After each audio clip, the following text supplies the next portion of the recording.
This 4-6 generator that you are about to meet has the most beautiful human design in that her G center, her heart center, is completely lit up.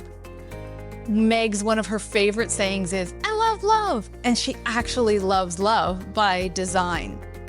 Meg's is a 4-6 generator, and she is a graduate of, I think the beta round of Content by Design was the round that she did. She's actually here to talk to us today about AI. So Meg's passion, her love, her gift, bringing ancient wisdom into our everyday modern life. And we all know that that's no easy task. It seems like there are a bazillion things on our to-do list every day, and it can be really hard to connect back into our own souls. Meg's business is Gentle Ember. She helps women to reconnect with their bodies and the rhythms of the earth. She considers herself an integrative self-healing guide and a ceremonialist. And in this episode, we talk a little bit about some of the really radical ceremonies that Meg's has done. It's fascinating. Follow along on her social media. She shares it at the end and it's in the show notes. Just fascinating to see this young woman who has navigated challenges like neurodiversity, PMDD, which is a menstrual, I was going to say disorder. I'm not sure that I think it's a disorder, but it's really a steep path to walk, and also sobriety at a very young age.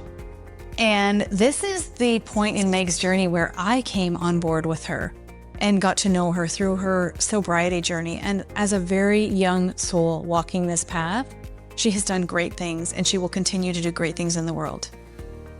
So in this interview, Meg's walks us through, and I'm laughing because I think we kind of all have felt the same at one time or another, her absolute terror when AI first came on the scenes about us being taken over by robots, and where she's at now with it, trying to find a middle ground, using it for her businesses, her finances, and even for helping with her PMDD meal planning. So this is another juicy episode on conscious creation in the age of AI for you. Welcome in, Megs. It is so good to get to see you again. Thank you. It's so good to be here and so great to connect again, especially on this topic I'm really excited about today. Yeah. So first things first, we're going to talk a little bit about your business, but I also want to talk a little bit about your design. And I'm a little rusty because it's been a while. I think you were one of the first CBD students. Mm-hmm. So 4-6, that's okay. So 4-6 generator. Yeah. Yeah. Fully lit up G, correct? Yeah. All about love. Love, love, love, love, love. Yes.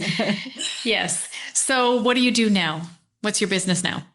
So I'm an integrative life coach with a focus on mind, body, and energy. So I help women come back to their bodies, kind of work through subconscious limiting beliefs, fear, rage, all the big things that are stored in our bodies that we're not sure are there. I help women integrate all of that, make peace with all of that, learn to love these parts of themselves that maybe society has told us are too much, or we need to keep quiet or down. Like, it's bringing all of you to the table. And yes, so I use a variety of ancient tools for modern women to help us explore what's stored in our body, come back into self-devotional practices, Kundalini yoga, EFT, various neurosomatic exercises that look at not only what's happening in the mind, but what's happening in the body, and kind of bridging that, and then looking at the energy too. Because I think a lot of what we're seeing in the world, symptom-wise, is actually energetic stuff that's happening in people's bodies. You were the first real live person that I knew who did a rage circle. Yeah. One of my friends went to one like years ago, and I remember her husband saying, "Why would you need to go and scream?" Like, only a man would ask that question. Literally. Yeah. So you do rage circles. I've seen you be buried.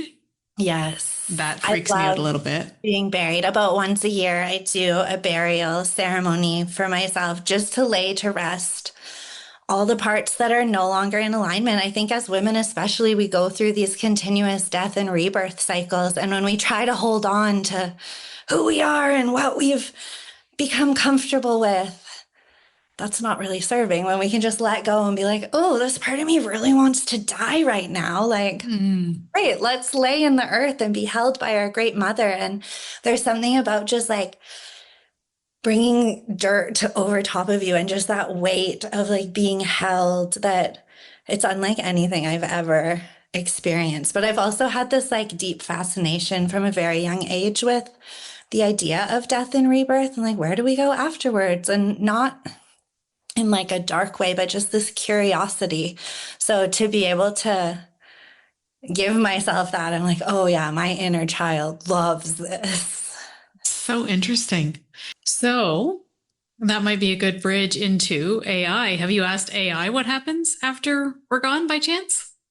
No, I haven't actually. That I don't know. I feel like I have my own, like I'm so clear now on what I believe that from a young age, again, I've always had this big fear of like the robots coming and taking over. I don't know if it was like Terminator or something, but I've always just been like, nope, like I do not want to be around if that's the path that we go down. And so just being present and witnessing where the world is going these past few years, like it was deeply triggering at first because I'm like, fuck, the robots, they're coming. We're feeding them with our energy and our essence and all of this. And so I swore I would never, ever use AI back in 2020, 2021, 2022. I was like, never will I ever.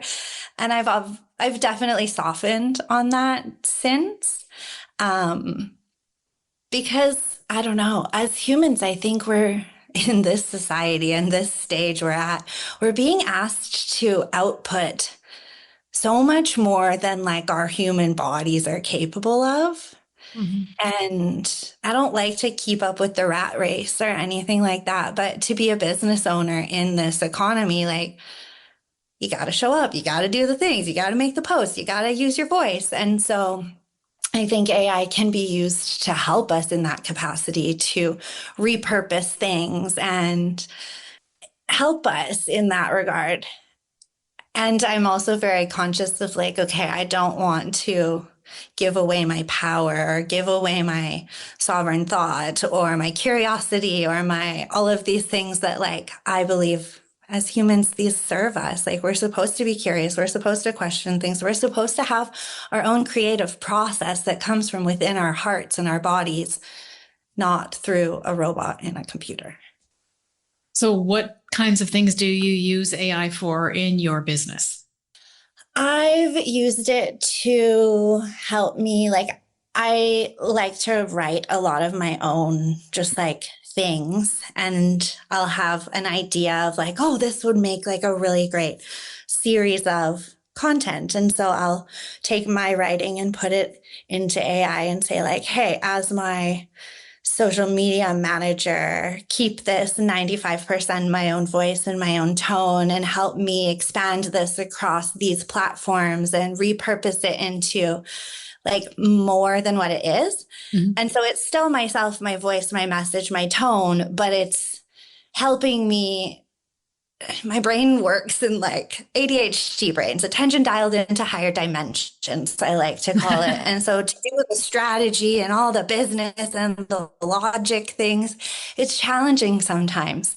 And so I'll use it to like increase my output in that way, but still keep it like my own tone and my own essence. And I've found it really helpful for a lot of things kind of outside of the business, but that were taking up a lot of space in my brain.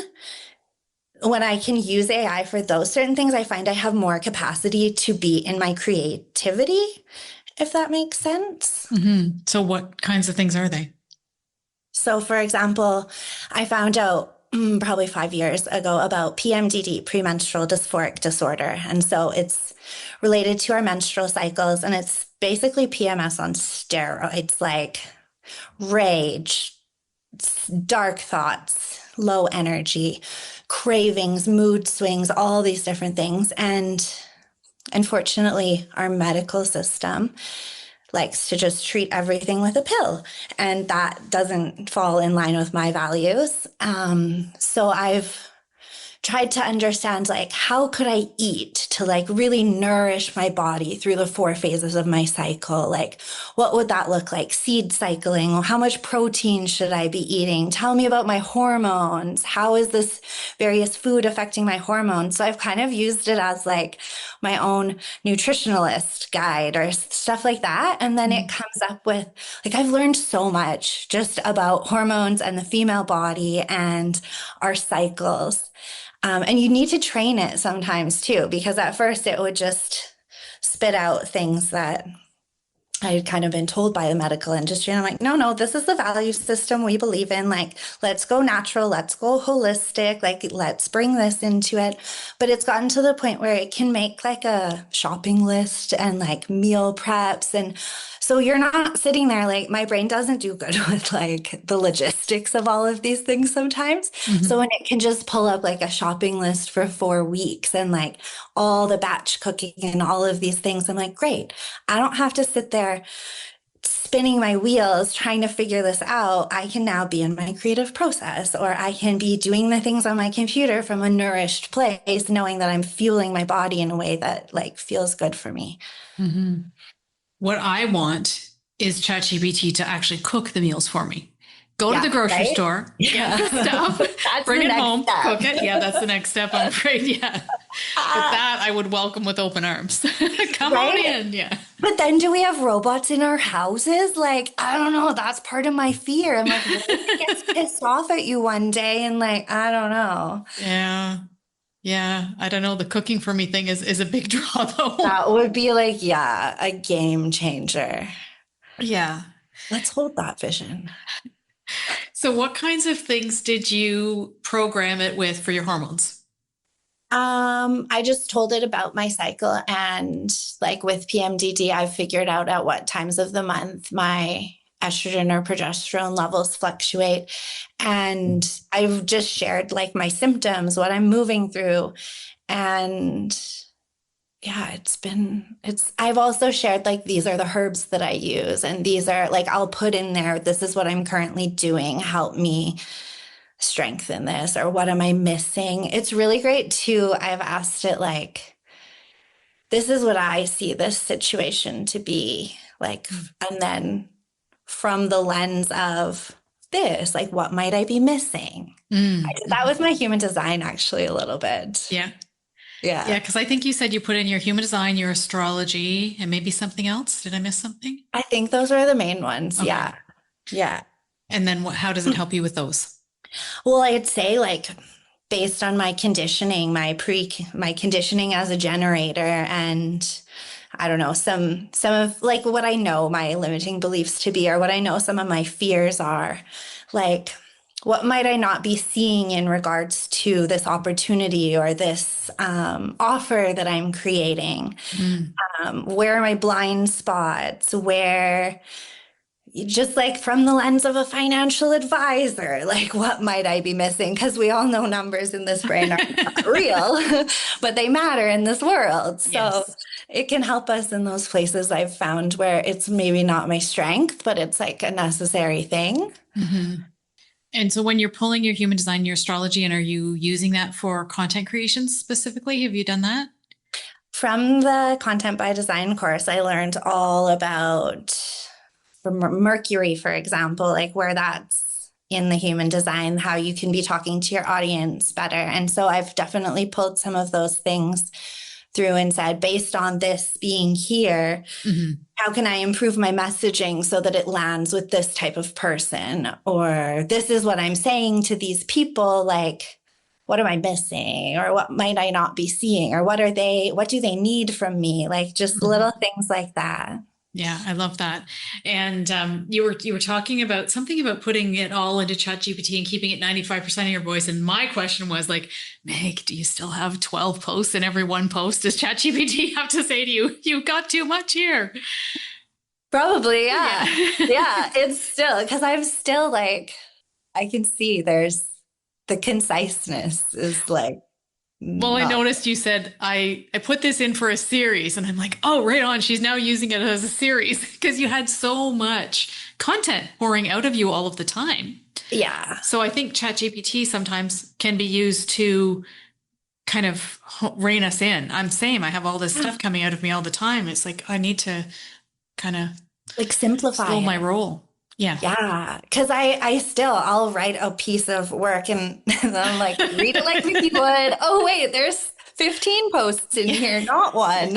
It's a gift, really. It is. It is. And I see it now because what I thought was like, oh, I'm just going to make this one piece of content. Now I have to sit there and like generate more and more and more. I'm like, no, girl, like you've got it here. You just need to simplify it and spread it out a little bit. Yeah. Yeah. And I feel like AI is great for that, great for being able to pull out how much do I really have here and help me to tone it down a little bit. So can you tell me, you mentioned a couple of times, you've mentioned your creative process. And I know that you are highly creative, highly in touch with the feminine, with your body, somatic work, all of the things. What does your creative process look like? So I have incorporated this year, and it's something I did in the past. And then I set it down and I had this deep knowing inside. I was like, go back to your daily sadhana practice, go back to it. But I just went back to it on the spring equinox. And so a sadhana it's your daily devotional practice, your connection to self, your connection to source. And I realized that is the most important thing we have here. And so actually for 40 days in March, I woke up at 3:30 in the morning and did 2.5 hours of Kundalini yoga, chanting, mantras, journaling for 40 days. And the 3:30 in the morning part, it's scientifically proven that early in the morning when the sun is like 60 degrees from the earth, that you're most able to reprogram your subconscious mind. And so there's actually like a reason to getting up at that time, getting up when the sun rises. And so through that process, I was able to, Kundalini yoga, first of all, is like, if you're unclear or you're stuck or you're feeling any sort of way, Kundalini yoga will clear through all the shit and reset. And it's magic. It's also deeply rooted in like science and things like that. That's just not where my brain like goes. Yeah. I care more about like, I've felt it so many times. It's also a lot harder than it looks. Yeah. Like, holy cow. Yeah. I was really like hard up in the air for like 15 minutes a day and like, holy, the shoulder strength that I've developed. And like, ooh, I feel so strong now. Yeah. But it's mental strength more than anything. Like through that process, I saw where I was playing small, where I was holding myself back, my self-sabotage, and just showing up for yourself in that way every day. It changes you. Like you see your own shit so clearly. And I just got to sit with it at 3:30 in the morning when everything is silent, just sitting with yourself and your thoughts and writing out things. Like it was so deeply healing. And I've done this work for 4 years consistently. So I was like, oh, this will be so easy. There's nothing here, but like, there's always more. It's a spiral that never ends. Like there's no, I'm going to get to this point of being healed. Like, no, that's not the point. We're just going to get to know ourselves on a deeper level, deeper and deeper and deeper into the body. And my daily practice has also evolved to like hands-on touch. I think as women, we need to be bringing our hands to our bodies and feeling our tissues and feeling what is being stored in our bodies. So many women I know, myself included, have moved through like seasons of self-loathing and seasons of you look at yourself in the mirror and you hate what you see. Disconnecting ourselves from our bodies like doesn't heal that. We need to come into ourselves and sit with the uncomfortableness of, I fucking hate this right now. Okay, let's just be in that and like allow that to be okay. So through this like self-touch practice as well, I found all this stored grief that was like in my breasts. And one of my teachers, Jasmine Rose, says that our breasts are the guardians of our heart. And if we look at even in the world, so many women are going for mammograms and going and getting all of these things done where they're literally like squishing our boobs in these machines and like fear mongering about cancer. Like we're just massaging our breasts every day. And like it changes the shape of them. Like you really feel where you're holding on to things that like you didn't know were there. So I really dream of this world where women and girls are like inspired to connect with themselves without this lens of like shame. Like, when did it become shameful to touch our bodies and to hold ourselves and to be with ourselves? So, yeah, I think I went off on a tangent there, but my morning practice now includes like self-touch, like really checking in with the body, seeing what's there, journaling. I try as often as I can to do the morning pages because I see how important that is. Just like writing all the noise that's in your brain and like not having to. I think so often we put all this pressure on ourselves too, that like when we create, it has to be for a purpose. We have to be selling something or doing something. But it's like, what if you just created whatever wanted to flow through you in this moment and just be with that? So it's different every day, and it involves movement and dance and stuff too, and like weird stuff, like we have I would to expect no less. yeah, right. But just like, I don't know, just like shaking and like sticking your tongue out and like feeling like when there's grief or there's rage coming up, like not stuffing it down, like finding a quiet, safe space, like smash some pillows together and like have a fucking temper tantrum and cry and scream and then give yourself a big hug after and be like, yeah, I'm here for you. I see you, girl. There's been a lot of reparenting happening through the daily devotional practice too. So I don't know if you have or not, but using AI for any of these things, do you see how someone could use AI for maybe coming up with a routine or helping them to, because I think sometimes we think of AI as it's going to steal the creativity, but how can we use it to actually pull that creativity out of us or maybe develop, I don't know, a routine at something? Yeah. And I think it can. And I've been like, hey, what are some ideas to help me process my rage or just like getting new ideas? And it'll give you a whole list of like all kinds of things. And I think what's most important is that we stay connected to our discernment. And so when it's giving us an output of something, like read it and like put it in your body, like feel it and feel like what is true in all of that and like resonant to you and what's like, no, that doesn't align for me. And just like trusting ourselves rather than like, oh, the computer said I need to do it this way, so I need to force myself into doing it this way now.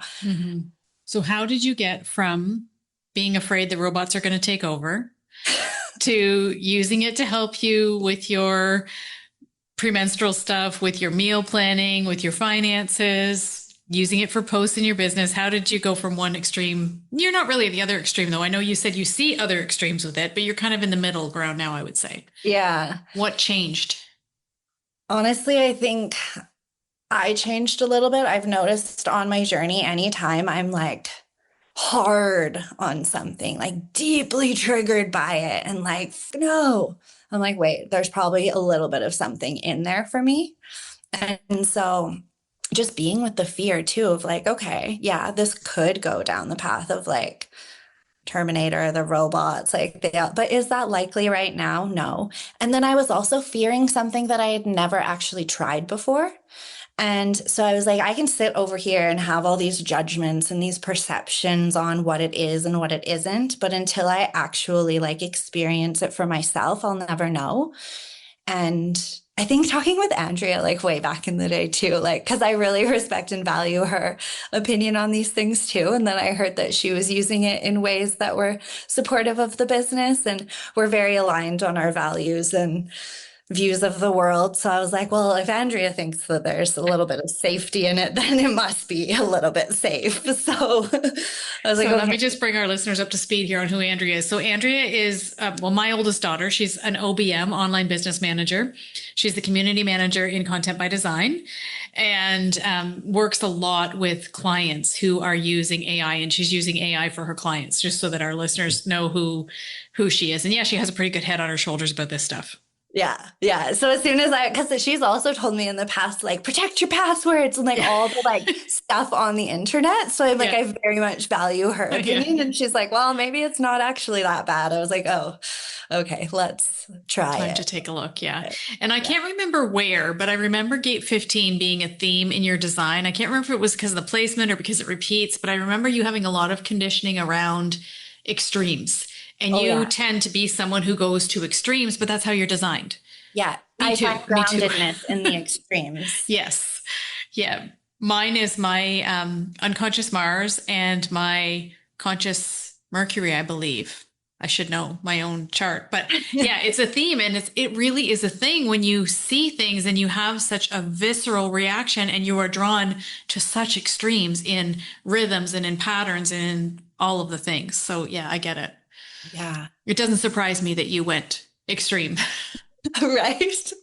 It's Yeah. just the way. Yeah, it's just the way. Yeah. So what do you see though? You're seeing other people using AI in ways that in your most non-judgmental self, but In my you most have concerns. non-judgmental way. Yeah, I'm a little bit concerned with some of what I see, and I can feel it in my body. Like I I know that there's people out there who maybe can't afford a therapist or can't afford certain things. So people are taking their deepest, darkest things to chat GPT and like, help me with this.